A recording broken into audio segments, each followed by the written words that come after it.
Tricia, the Summer Olympics are 2 months away, and the headlines seem to be getting worse every day for Brazil and for Rio. You have the economic and political crisis. You have Zika.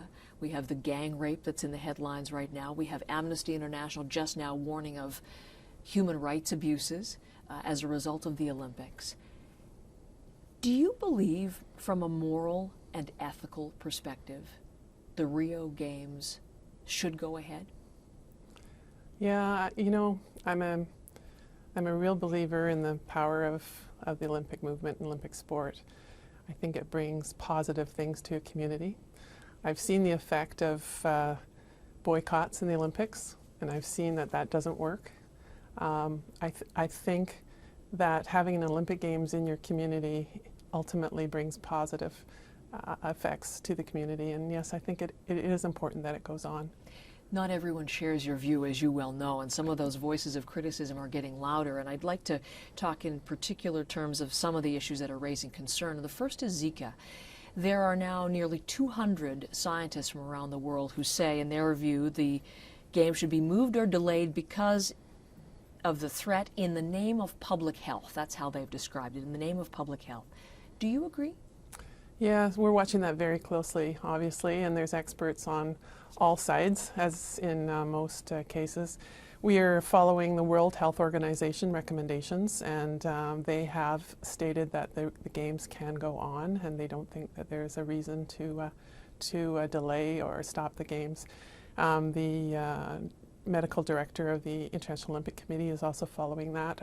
Our medical experts, Dr. Bob McCormick, is following all of this very closely. The main thing for us is the health and safety of our athletes, as well as their families and people that are going there, and the communities. And we feel that it's still responsible to proceed with the Games. I've spoken to Dr. McCormick, and he was telling me about the precautions you'll be taking, the recommendation for long sleeves, the mosquito repellents, right, the things like that.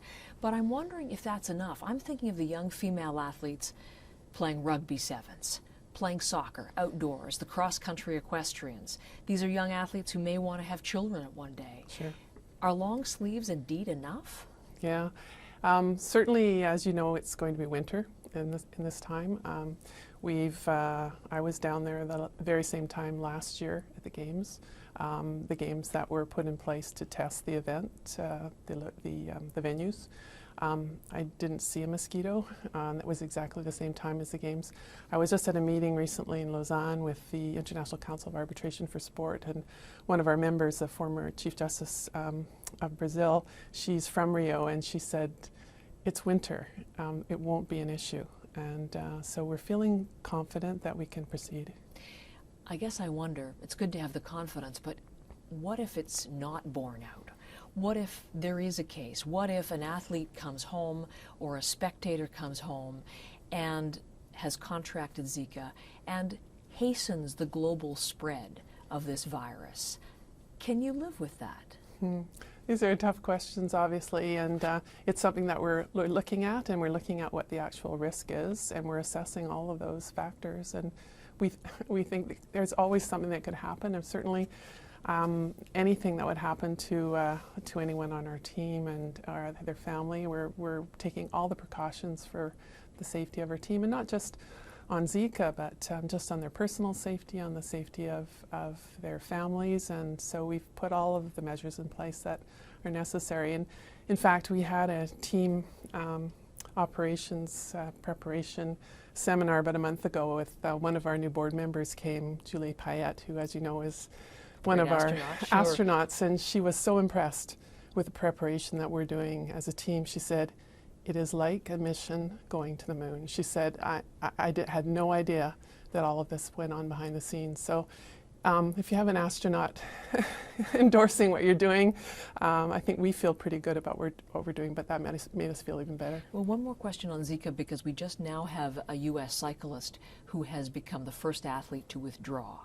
He's decided that he doesn't want to go there and risk contracting Zika and return to his wife, who happens to be pregnant. So there is an American athlete who's now withdrawn. Have you had any Canadian athletes come forward to either express particular concerns or an intent to withdraw as a result of this? Not that I'm aware of, no.